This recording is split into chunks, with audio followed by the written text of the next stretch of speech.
3 months and 18 days. That was a draw, but Magnus at some point outplayed Kasparov in that game. Definitely. Do you know how old Abhimanyu Mishra is today? The exact same. Almost! He is only 3 days younger than Magnus was at that time. And guess what opening it is? Yeah, I was going to say, it's bad news. You know, what was the highest scoring opening?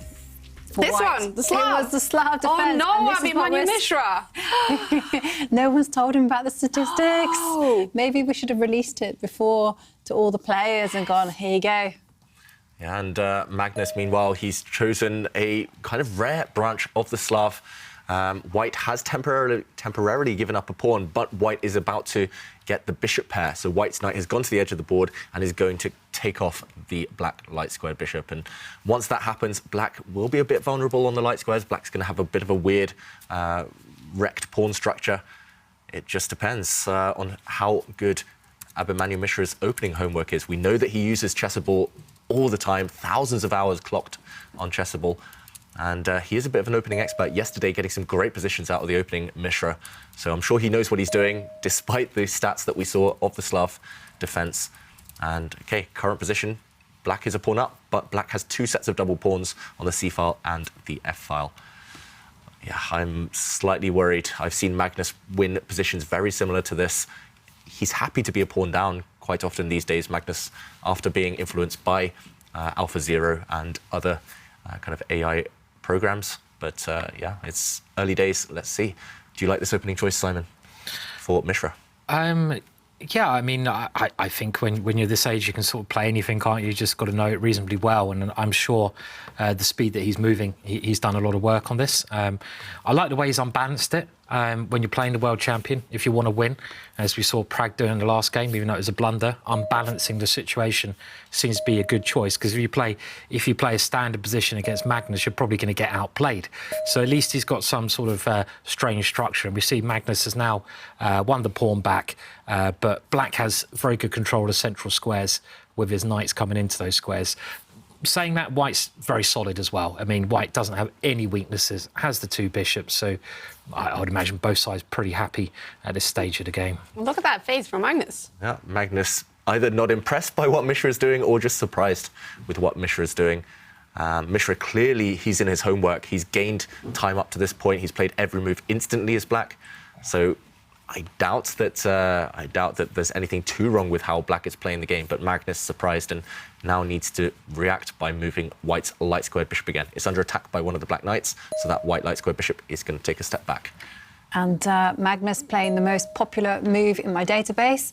And, well, Abhimanyu now playing something that's second choice. Mm-hmm. It's much more popular to develop the dark square bishop. But here, it's a little bit interesting. The highest rated players to have played this have been Wesley So and Sam Shankland. Okay. And they played it in the Opera Euro Rapid in 2021. So 2 very strong American players. Mishra himself from the US, maybe he studied those games. I know that Sam Shankland is a big adherent of the Slav defense, so maybe Mishra has been kind of following, learning from his kind of opening setups. Yeah, in fact, Sam, of course, producing a Chessable course on the semi-Slav. OK, and White's bishop, meanwhile, the dark squared bishop, just developing 1 square. I think Magnus is reluctant to commit the White king. If White's king had gone to the king side, to the right side of the board too soon, then that might have signalled an attack. And we know now that Magnus doesn't want to be under the attack from these young players. Mishra would love to throw pawns forward towards the White king. So both kings just staying flexible for now, kind of. It's a waiting game, a guessing game. Which side will the kings go? Mm-hmm. And maybe Abhimanyu has been working on Sam Shankland's, his fellow Americans, Chessable course on the semi-Slav. That is a very popular Chessable course. And of course, we know the Slav. It's definitely very successful for White on the tour. But that must mean that White, the players playing this with White, has studied the Slav for Black and know where the Slav can go wrong for Black, basically. Yeah, I mean, it's a very solid opening for Black. It's often a part of players' repertoires when they're quite young, so they'll know how to set up as Black. It's quite instinctive usually what black does, and therefore, if you know what black's ideas are, maybe that's why the top players, they kind of know what will make black the most uncomfortable. So, okay, black's bishop just developing there, and still early days. Yeah, and I have to say, I've been reading a lot of the answers to our quiz of the day, where we're asking what opening move annoys you the most? And a lot of people actually not responding with the Slav. They're actually saying, like JMR18, saying that they find the modern defense the most annoying. It immediately destroys my hopes of playing what I know with white. I think that's the thing, isn't it? It's often a psychological game at the start. I mean, whatever level you're at, even if you're just starting to play chess or if you're like grandmaster, if your opponent surprises you in some position, it's very uncomfortable. You're like, oh no, I didn't look at that chessboard course. Why didn't I look at that? Why didn't I look at that in the morning? And it can really throw you off guard. So the element of surprise, I think, is so important when you're playing as well. Even if you play a slightly inferior idea, if it surprises your opponent, it can have maximum effect. Yeah, and I have to say, I do also have to share with you one response I really liked, which is from Blank, who says that they get annoyed when they face d4 when playing black, answered by their son. we all have our nightmare opponents, and sometimes it's your nearest and dearest. And keep those answers coming. You have a chance to win a fantastic chessable course. And as always, you can tweet your answer using the hashtag ChessChamps. Yeah, and that course by David Anton is worth $220. So it's a very big value prize that you can win if you tweet us. Magnus is thinking, yeah, Simon?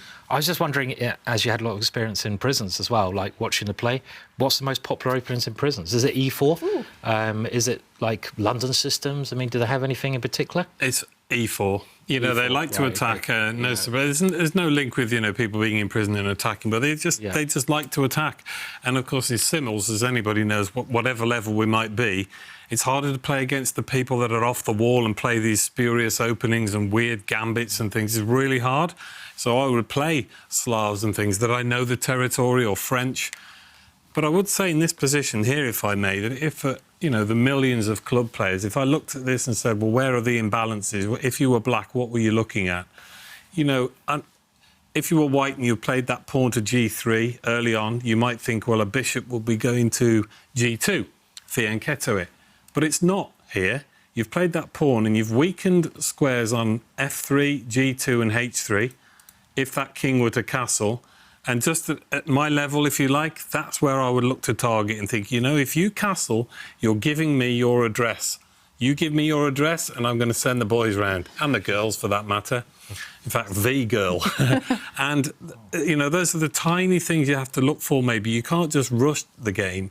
And I think, they're waiting. Well, now he's played F3, so that's quite interesting. Yeah, that's a great point, Carl, there. If white does castle, I think this is a huge practical mistake because, if I were playing Simon, for example, he would not hesitate. He would throw Harry the H-pawn down the board, try and open up this black rook towards the white king. And if black gets one more move, throws this pawn forward again, then it's exactly what you mentioned there. This white pawn is what we call a hook. It kind of helps black to even open the position. And, this white king is defenseless. It has no defensive pieces around it. So that, I think, would be a huge mistake, giving the address to your opponent, instead just covering squares. This is quite a good strategic move long-term, just because now, if you look at the black knight, it cannot leap into white's half of the board. I remember hearing an interview with Hikaru Nakamura when talking about Fischer random chess 960. He said it's nearly always a mistake to put your knight on the third rank when it can be dominated by an opponent's pawn. So this one just takes control of some squares, some territory, and as Carl also mentioned, just waiting. It's a bit of a guessing game. If black castles his king now on this side of the board, on the king side, then maybe white feels safer doing the same, because it's less effective now throwing Harry down the board without a rook to kind of propel it forward and to support it. So you can certainly play Harry Harold up the board now if you wanted to, if you wanted to be super aggressive, because with white's last move, he has weakened those dark squares a little bit by moving a pawn onto the light square. So this idea, I think, is still, if you want to go super aggressive, which I think you should do against Magnus, push him, go for it. I'll balance it. And it's very important to remember that pawns are the only things that don't move backwards. So once you've played it, you are committed. Yeah. End of. So that has to be played very Is carefully. it scary then to play those moves? It's always scary committing, throwing pawns forward, and we always have this kind of sparring because Jovanka loves to throw pawns forward. I never want to commit. I have those big commitment So I should issues with ask pawns. Jovanka then. Is it scary, Jovanka, to push those pawns? I mean, just take a look at it. I mean, that pawn is coming forward and it's going to cause a lot of, well, I would say worries on the right side. And Abhimanyu kind of playing a little bit calmer. He steps back with the bishop. Yeah, And I don't like it. What's this bishop doing here?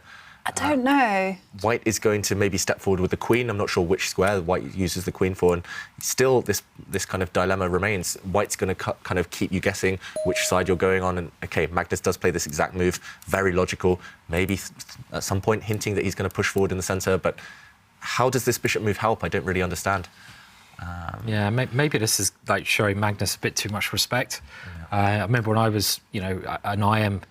And I was playing, I remember Gwaine Jones, who's playing this tournament, you could tell he was going to be a real talent because a lot of people his age, he was quite a lot younger than me when I was playing, and they get quite scared, because I'd play quite quickly, and you could just tell they gave you far too much respect. And I remember playing Gwaine, and things were starting to go a bit wrong, and I thought, OK, I'm going to offer this kid a child, just get it over with, this child a draw, should I say. So I offered him a draw, and he said no. And I'm like, oh, hello, where's my respect? And then he went on to beat me, and I thought, yeah, that's the way to do it. Just don't respect your opponent, just go for it. And I think that's the attitude to have. You got to you still got to respect them, but you got to be very confident to be a top player. It's that confidence which obviously helped Gwaine massively on his way to getting in tournaments like this. And is that what happened? Because what we're seeing now is Abhimanyu Mishra at 13 years old, 3 months and 15 days. And we do have some pictures of Magnus when he was the exact same age, only 3 days older, when he played Kasparov on March 18, 2004, to cause a huge shock to the chess world because he played great in this game. No respect, basically. No respect. And I have to say one thing, Garry Kasparov has tremendous presence at the board. You feel that he wants to beat you. You feel the power and the concentration.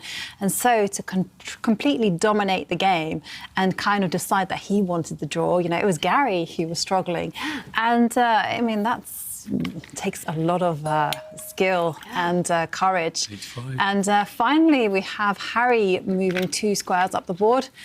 Our man on the desk, Simon, is going to be happy, happy, happy, although it's a bit too late. Yeah, I'm kind of happy, but I prefer moving that pawn when my opponent's king is the target. And it seems a bit strange to do that now that the white king has gone the other way. It's not a bad move because you're trying to attack the pawn structure, and it makes a lot of sense positionally to play this move. But I would have probably done it a couple of moves ago. Yeah. Could have done this 2-3 moves ago, and White would have had to answer some serious questions. Now, it's not really a threat. So a bit strange there. But better late than never. Simon's story reminded me of a story about the reverse situation where it was a kid, one of my friends, he was playing against a well-known English grandmaster who, has quite an authoritative presence.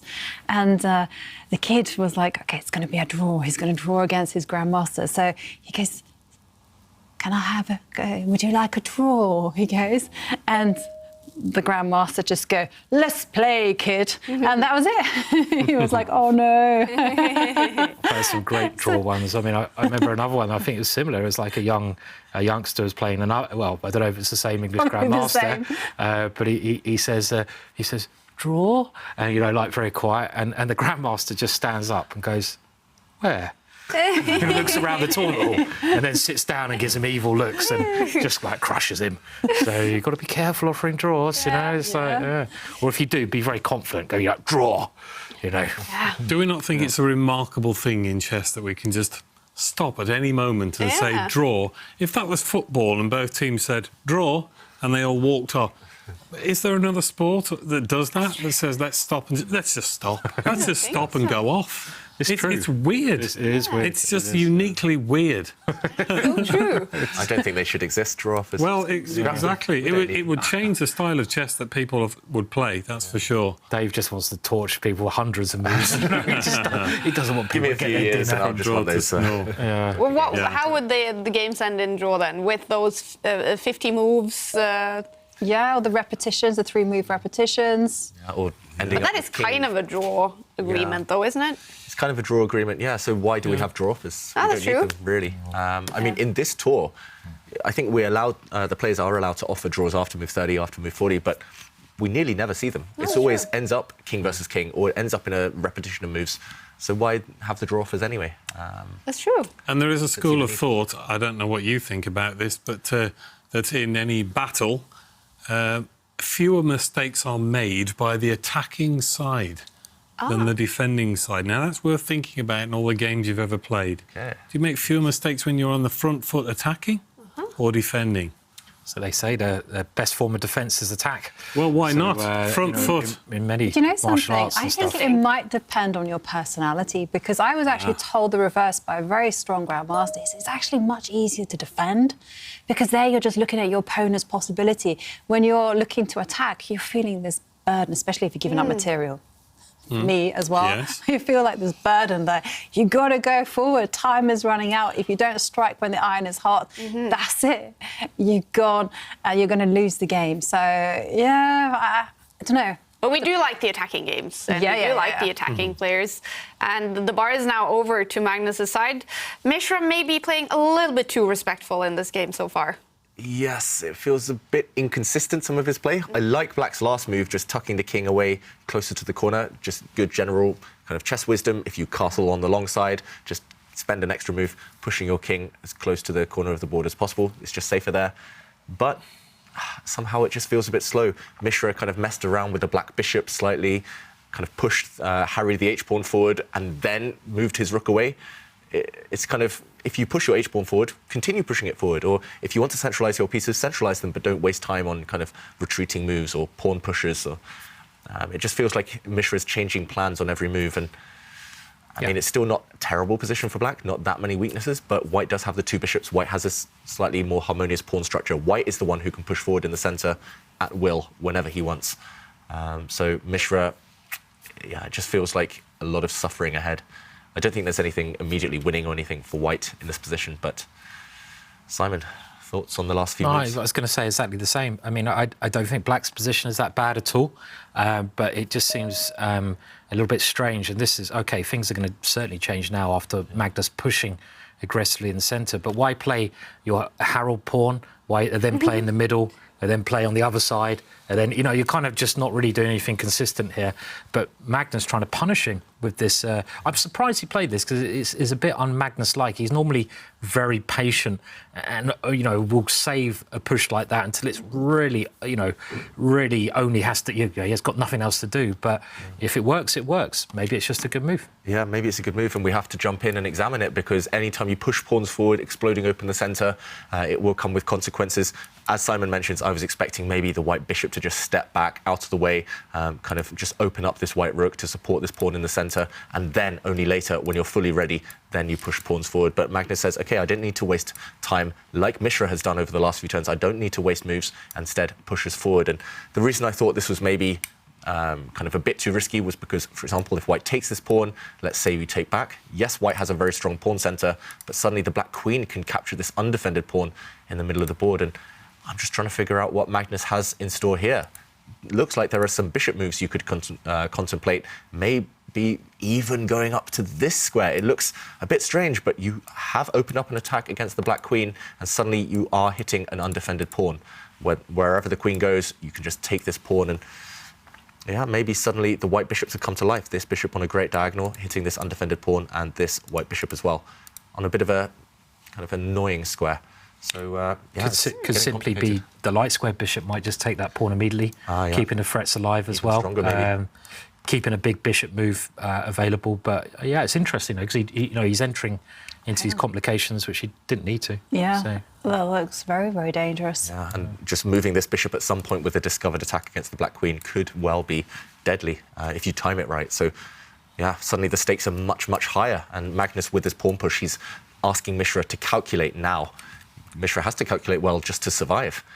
Because, for example, if you trade these pawns, if you play a quiet move here as black, you're toast, you're done for, because at some point White's going to throw these pawns forward, and White's bishops, as we mentioned, coming to life as well. It's yeah, scary position suddenly for Mishra. And I'm not sure what I would do, to be honest. I would be terrified as black in the current position. Do you trade? Do you take this one? So much choice, but as we showed just a moment ago, there are downsides to every decision you make. All right, Magnus Carlsen coming from that loss against Pragnananda, another loss for Magnus against that 16-year-old on the tour, and here playing the 13-year-old Abhimanyu Mishra. It does seem that Magnus is over that loss already. He is able to focus and play some good chess in this game. Do you see big winning opportunities for Magnus in this game? Yes. I mean, he's got the bishop pair, and we talk about occupying the center in chess in any battle. I mean, Carl's been making those kind of battle analogies, and here white has definitely taken the high ground. It's definitely up to Mishra to fight back. And actually, I think in chess history, okay, there's a debate who's the best player of all time, Fischer, Kasparov, Carlsen, but I think Carlsen's one of the best at bouncing back. Oh, yeah. He has faced many defeats actually in his career, but he's always, or nearly always, winning the next game. He very rarely loses 2 in a row. It's the same with those great former world champions as well, but yeah, Carlsen's phenomenal at kind of putting those games in the past and kind of focusing on the present. Yeah, and talking about Kasparov and that game in 2004, when sort of Magnus made his big mark on the chess world, I guess, when he did play a draw, but he did at some point dominate, I guess, that game against Kasparov with the white pieces. Abhimanyu Mishra, yesterday, obviously an online rapid chess, but at that very same age, he dominated the game against Ding, world number 2, eventually lost it. But can you somehow compare it a little bit? Are we seeing some of that Magnus magic in Abhimanyu Mishra? Definitely, there's the same energy. Also, I mean, when you're young, sometimes you get a bit lucky. You beat players, maybe a bit undeservedly, or you're on the back foot for a long time, and you just kind of, they blunder and you win because of their blunder. But that's exactly what Magnus has done throughout his career. He's dominated games. It's a bit like in sport, controlling possession, not allowing your opponent any chances, and it's rare for a kind of a weaker team to do that. And yeah, in chess, at least Mishra yesterday, he showed he can dominate. This game, it feels like the other way around, unfortunately, but it's difficult with black. And of course. Yeah, Magnus, it wasn't that long ago that he was a youngster as well, so he knows how to face these young players. And okay, interesting move. Black's knight looks like it's jumped to a square where it can be taken by a pawn, but white's pawn cannot go and capture this black knight because the black rook and the white queen sit on the same line. Yeah, I think it's probably quite a traditional advantage, though, for white here. As you say, I mean, this move's quite flashy, but I don't think it really changes much. You're not actually threatening anything. And, well, again, Carl, I think you were saying earlier, when you go to prisons, you've got to teach the basics, and the centre of the board, like a battle, is one of the first things you learn in chess. And, forget about the openings, just control the centre, and you can do that from the openings. But here it's white's centre, right? White's got the centre in the middle game, and when you control the centre, you control the battlefield, and you generally have an advantage because you're more flexible when you use that centre. And that's where Magnus's main advantage, I'd have thought, is in this position, and the 2 bishops, of course. Yeah. Nice move, just sliding away with the white queen out of the eye line of the black rook. So now, for example, if we see a trade of knights, this is what we call the ultimate centre. Oh, yeah. Just supporting everything, replacing pawns with other pawns. I remember from the how-to video, you put up the perfect opening for white, and the pawns isn't that exact position. Yeah, as I say that, I'm not sure which way Magnus will take back. He's taking with the bishop. He also has a lot to say for it. But yeah, either way, the ideal centre, for example, if black trades, yeah, as you mentioned there, Kaya, pawns supported by pieces. That's the key. And these bishops have a lot of potential to rake down long-term against the black pawns. And also supported by those rooks behind them. I mean, this looks, to me, like beginner level, this looks so good for white. Yeah. And it is good, and it's just simply an easier position for white to play. I mean, like you say, the rooks are very nicely positioned in the centre. They also, because white controls the centre, have the potential just to go to the right, go to the left. They have that flexibility. And sometimes it's just now simply about making those small improving moves and just continuously asking Abhimanyu, like, what are you going to do next? I'm just slowly improving. It's up to you to come up with a move. And it's not easy to even find a plan for black. Interesting from Magnus there, just taking a time out, pushing this pawn. He's created a safe square for his king, if necessary, long term. If things get complicated, it's an escape square. And yeah, as Jovanka says, I mean, it's so hard to find a move for black. This is the kind of move, isn't it, David? With A3, which I think is just a sign of a very strong player. Because I think if you're starting out in chess, you're always trying to force the issue. As Jovanka said as well, you're trying to do something, But the sign of a real top player is understanding you control the position. You play a move like A3, and you're basically saying to your opponent, it's just like, what are you doing? I'm complete control. I'm playing with my food. I'm just going to roll it about in my mouth a little bit before I eat it. You're my food. I'm just going to wait until you make a mistake. And that's a bit of a weird analogy. Let's not picture that too much. Like Hannibal Lecter there. Well, got to. Have you met any? I couldn't possibly comment. Okay, just wondering. But there is a point here that about chess, about knowing when to hold and when to push, is really important in a general sense, because many people, myself included, have lost games that we could easily have held if we just waited, sit back, wait to move. No, we have to go for it, don't we? Too compulsive. Know when to wait, know when to go.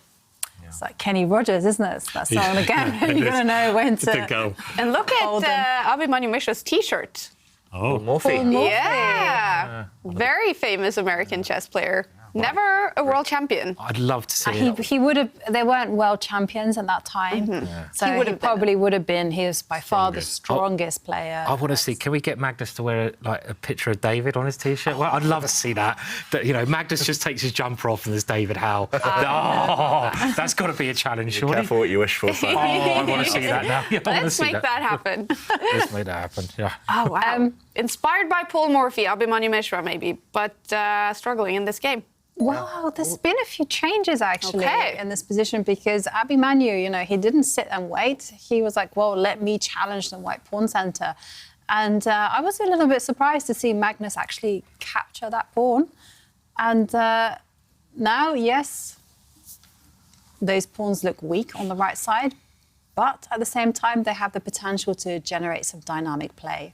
Yeah, and at least the black knight is no longer a dead piece. Black's knight can jump into the centre of the board to the d5 square later. It does have potential to really play a role on an outpost. But first, Magnus is going for those weak black pawns. And this is the type of position where, OK, suddenly the computer surprisingly says black is completely fine, but if he's not accurate, black might just lose a pawn, lose another pawn. Those black F and H pawns are terminally weak almost. So, yeah, I still think Mishra is up against it. OK, it's a decision whether to trade a set of rooks maybe, whether to just jump into the centre with the black knight. Does he leave those black pawns, just let them drop? Or does he go on the defensive, go a bit passive, maybe trying to defend them? If he drops into the centre with that knight onto d5, attacking the bishop on c3, would you keep the bishop or would you let him take the knight, take the bishop? Very good question. For example, if white gets greedy and takes this black pawn, yes, white goes a pawn up, but after allowing this trade, suddenly the white king is a bit open. Suddenly these pawns on dark squares might be vulnerable to the black dark square bishop. You can imagine the bishop coming this way to attack a pawn, or maybe this way to attack a pawn. So, yeah, I would be reluctant somehow as white. Yes, you've won a pawn, but you lose control.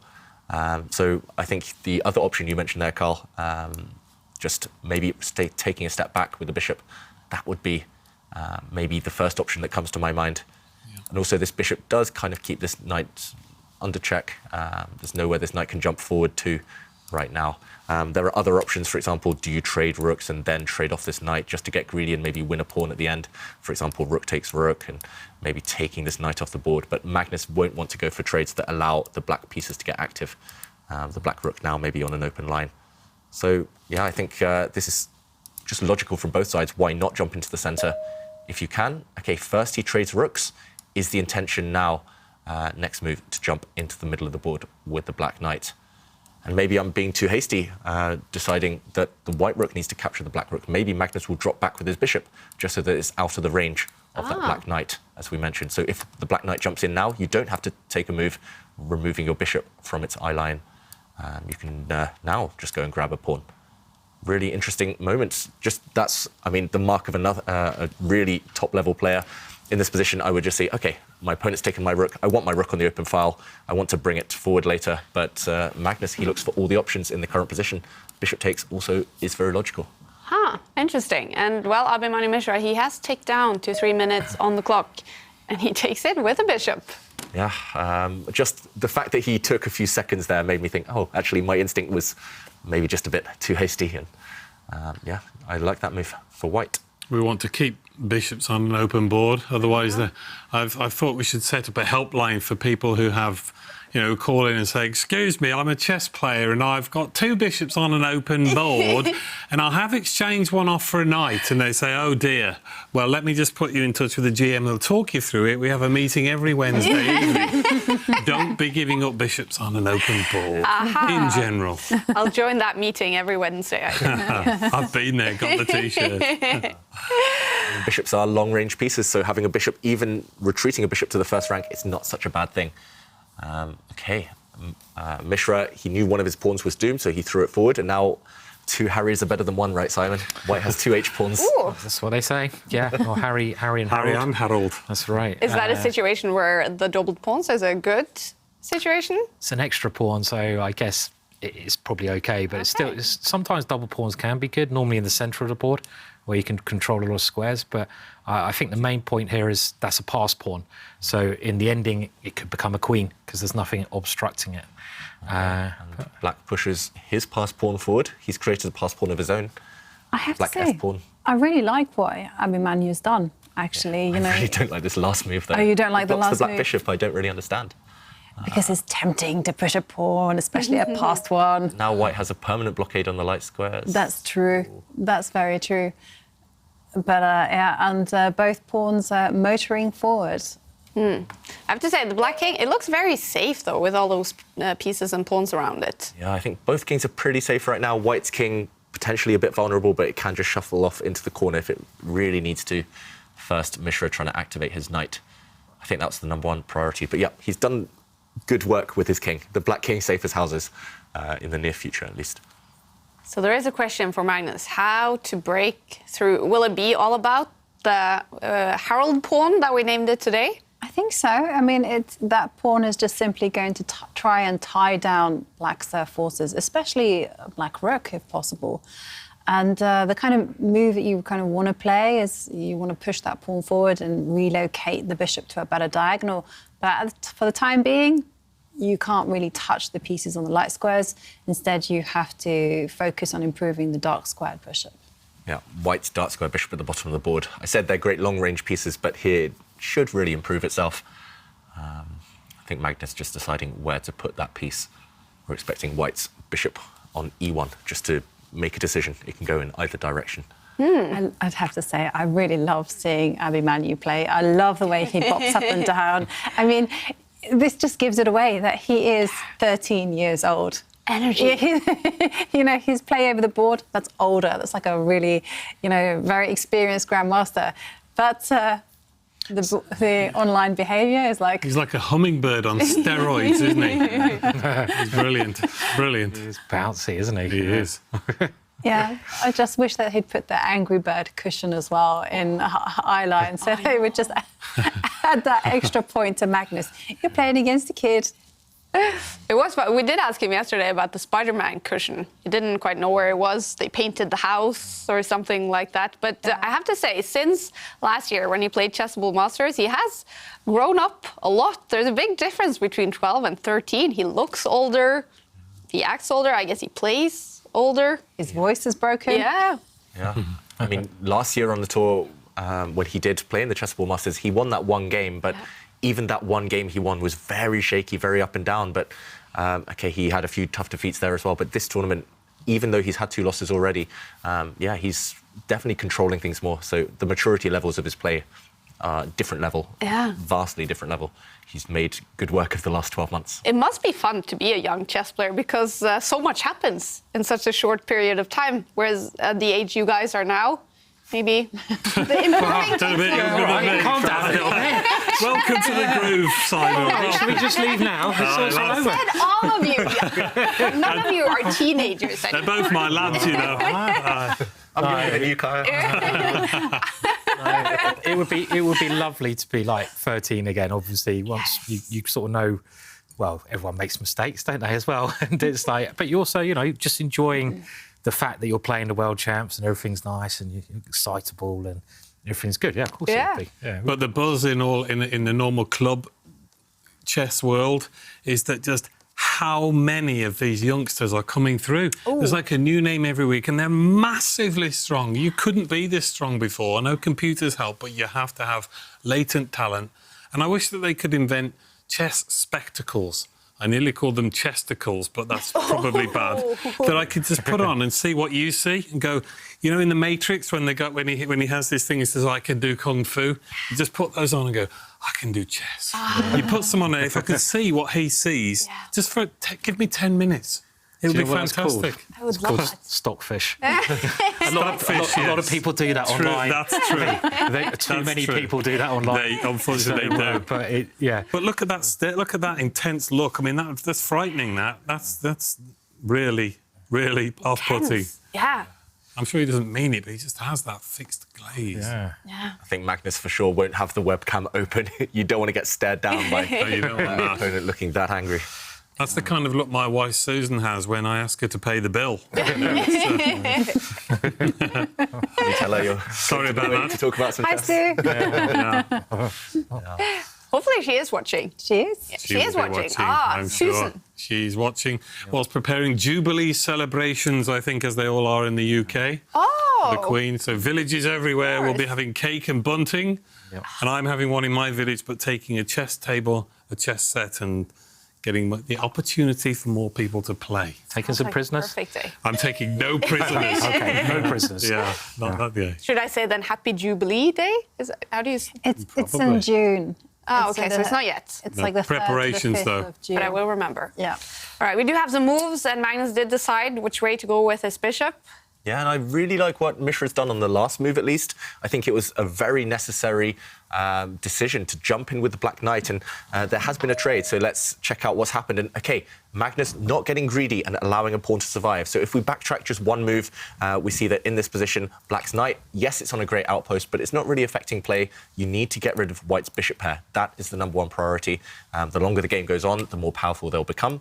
So Black's Knight jumped in, and after White took it, it's just too strong to allow it to survive. Suddenly a trap, well, a positional trap at least. If White takes this very far advanced Black pawn, then suddenly Black will jump forward with a check and pick off one of White's H-pawns. So, for example, if the White king moves, one H-pawn drops and the other H-pawn as well. A big, big target attacked by the Black queen and by the Black bishop. And suddenly half the board has just been kind of wiped out, and I think we would have been heading towards a draw. Also note opposite colour bishops, which we saw earlier today, having a very drawish tendency. So opposite colour bishop still on the board, but Magnus dodged that small trap. He didn't take this Black pawn. Instead, he brought his bishop back. And yes, now White can keep this pawn alive, maybe push it forward, but at least Mishra has his own kind of strength to bank on. This Black pawn maybe will act as a distraction. It's going to be very annoying, at least for Magnus over the next few moves. So still roughly in the balance. Mishra's fighting back after a very difficult position. Good time, David. 15 seconds, is that right? Wow, OK. I mean, let's go back to the players, actually, because the clock is going to play a big, big factor. Yeah. Magnus only at 1.5 minutes as well. So anything could still happen. Mishra improving the Black bishop. I think it could be this H-pawn, though. Yeah. The H-pawn looks so far advanced, and I think it's, you move it 2 squares, it's defended by the bishop, and here it goes. Yeah. It's running. So strong, that pawn. I'm surprised he allowed it to push on. I thought maybe try and keep it under lock and key, maybe just keep an eye on it with the Black rook or the Black queen. But now this White pawn 2 squares away. And it could, OK, you've got to try to guard it with the bishop. The bishop does control the queening square of White's pawn, but the bishop is also very loose there. It's in a pin. There could be some nasty tactics like queen check, and everything gets traded off. So, for example, here there's just a threat. I don't know if White, if it's White's move, quickly, maybe. Yeah. If Black just takes a time out, pushes a pawn, OK, he pushes this pawn, that's important, but then check, as Simon says, and maybe giving up pieces to try and promote. You can take the pawn with your queen. You Yep. have a tactic on the board. Another trick. Yeah, and a very strong current one. position, as Ivanka mentions, this is, OK, it has just happened. Yeah. Queen takes pawn is not a blunder, it's not a mouse slip. If the White queen is taken, then White can recapture the Black queen, and this rook now cannot actually go and grab the White rook because it has to keep an eye on this corner square. It has to keep an eye on the white pawn. So rook takes rook would allow white a new queen. Let's go back to the game. We saw black's queen try and dodge, and now a queen trade imminent. And okay, the queen trade is about to happen. Mishra down to 5 seconds, though. And okay, that was a check. Black's queen blocked. Oh, that white pawn, though, is surely going to win the game now for Magnus. That white pawn. Harry. Yeah, definitely. He's done the job, yeah. It's, I mean, I can see so many ways that, for instance, the white bishop can actually relocate itself to the g8 square, and then you can get rid of the bishop. Maybe you can do that immediately, Ivanka. Maybe you can go bishop in front of the king, and then over there, you know, bishop b3. Yeah, that's to what G8. I was thinking. Yeah, it's a good idea, I think, that one. It looks strong. I think there's several ways for Magnus to win, but his camera has frozen. Has he been disconnected, Magnus? He's spending 30 seconds on this one move. Oh, dear. He's low on time. He's under 1 minute now, Magnus. OK, he's back on the camera. There's plenty of winning moves here for white. You could just take off the queens if you want, trade off the queens. We can even go with your queen, Yep. straight over to the g8 square. Go with the white queen all the way up to the top of the board, try and kind of block off black's rook. OK, the white bishop, though, is going to act as the blockader. It's going to go up to g8, and look at this. This is going to lock in that black rook into the corner. Actually, I love... Well, I'd be tempted to play rook takes bishop here, just show off. Yeah. But I don't know. This move is very visual. I like these visual little things where the rook is trapped. And we've been talking about chess and prisons. That black rook is a prisoner now, right? It can never get out. And it's uphill now for Mishra. Magnus just needs to trade queens, bring the white king in. It's almost as if that black rook and the white bishop don't exist. And you can just look at the rest of the board, count the rest of the pieces. He's played this move. This looked like a very pretty way of winning, with the white king running in eventually in the ending. Yeah, so white's actually down on material right now, but white is completely winning because that black rook is caged in. And the black pawn in the middle is going to drop sooner or later. I like you're kind of saying it's like they don't exist. It's like it is true. Yeah. It certainly is. It's actually better than not existing for white, because that white bishop takes away some squares from the black king. White's bishop actually plays an active part. Black's rook is a passive. Actually, having the extra H pawn helps a lot here, because you can use that to save time at the right case, and black's probably going to run out of moves as he's going to. But what is sort of the winning? I mean, if it went all the way to checkmate, what would be sort of the winning plan for Magnus now that he cannot move that pawn to the queening square? So at some point he's going to use his king. He's going to bring it over and win black's rook, and we're going to reach a position already that's called Zugzwang. That means any move black makes will worsen his own position. And look at the black king. It's completely stuck, defending black's pawn in the middle of the board. Sooner or later, black's running out of moves. There's nothing else to do. Black's king's going to have to give way, and white will just use his king, take the black pawn in the centre, and start darting towards the black rook. But does he need to take that black pawn before he starts running forwards? Yes. Aha. He'll wait until black runs out of moves. He'll take that black pawn in the centre, and then the white king will go towards that black rook. It's game over. There we go. The black king had to move. And Mishra is trying to adopt a formation we call the opposition, where black's king blocks off white's king from moving forward. But again, as Simon said, white can wait sooner or later with this pawn. That is a very useful pawn. We talked about those two Harry pawns. This one is actually doing the winning... and is it now Zugzwang already, or are we getting there? It will be in the next move. So any move that Abhimanyu makes will just worsen his position. He would just actually like just to go pass. Yeah. Unfortunately, you can't do that in chess. And I think we'll see a result any moment. Just we'll explain it maybe in more detail a bit later, but the black king is going to have to give way. No matter which way the black king goes, the white king will go the opposite way. And trade of pawns will not help black. Here we go. The white king is coming in now. And black's king unable to help. It's getting close then, I guess. A win for Magnus Carlsen, striking back after losing to Prague in round 5. Mishra giving it a good go, but of course, facing the world champion, it will be hard for a 13-year-old. And we saw a quick flurry of moves there. White's king did grab the remaining black pawn. And it's not only one pawn that black has to deal with now. All of those white pawns are pushing forward. And you can tell on the body language, Magnus knows it's winning, and Mishra gives up. It's over. A win for Magnus Carlsen, striking back